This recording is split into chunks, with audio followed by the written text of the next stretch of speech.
Jean-Pierre Raffarin l'a très bien dit lors du forum de la Fondation Prospective Innovation, finalement le projet européen est malmené parce que la peur de la guerre est venue finalement le mettre moins en avant. Et effectivement, on voit que Emmanuel Macron avait dit en novembre 2019 que l'OTAN était en état de mort cérébrale.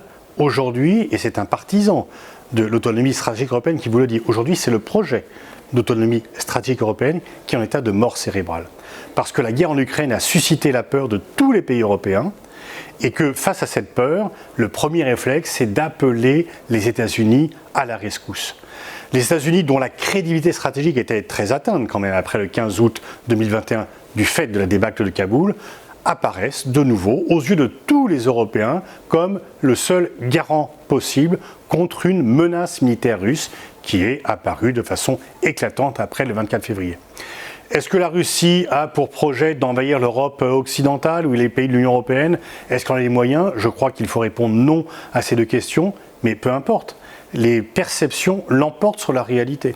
Et tous les pays européens ont peur de cela, et donc les seuls auxquels ils peuvent s'adresser, ce sont les États-Unis. Du coup, il y a plusieurs conséquences. Les pays européens augmentent leur budget militaire, mais pour acheter des armes aux États-Unis. Ils réclament à corps et à cri une présence accrue des États-Unis en Europe. Et ils pensent, pour beaucoup, pas tous, pour beaucoup d'entre eux, que l'autonomie stratégique européenne serait un danger pour leur sécurité.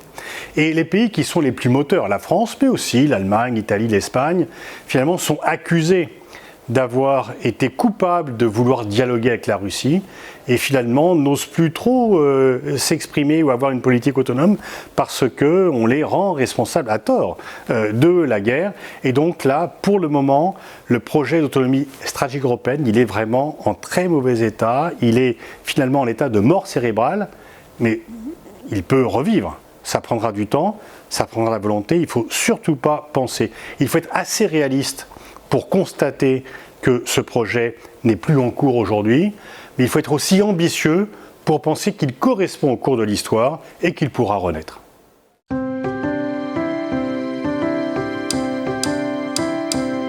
Où en sont les relations entre la France et l'Allemagne? Les deux pays sont en difficulté de politique intérieure. Il n'y a pas de gouvernement et d'autorité. Les deux chefs d'État et de gouvernement ont des difficultés de politique intérieure, ce qui nécessairement vient un peu obérer leur capacité d'action diplomatique, parce qu'en plus, ces difficultés sont perçues à l'étranger.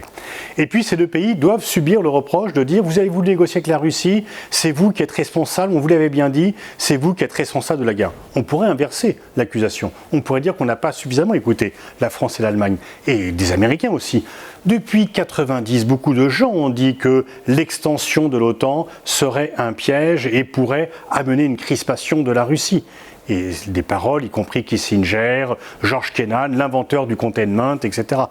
Et donc ce reproche est un peu injuste, mais il existe et pour l'instant il semble tétaniser les dirigeants allemands et français.